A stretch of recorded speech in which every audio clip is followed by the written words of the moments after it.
How to post video in your Twitch account. Hi guys, welcome back to our channel. In this video, I'm going to show you the ways to post video in your Twitch account. So if you want to post a video in your Twitch account, you need to follow the simple steps.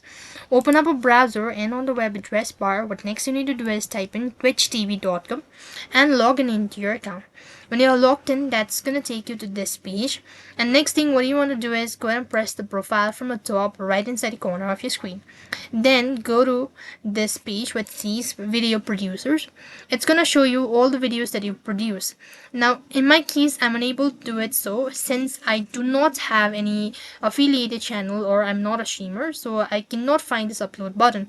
But if you have a certain number of followers or that you're affiliated to a streamer platform, then you can find this upload button at the top, which you need to go and press that.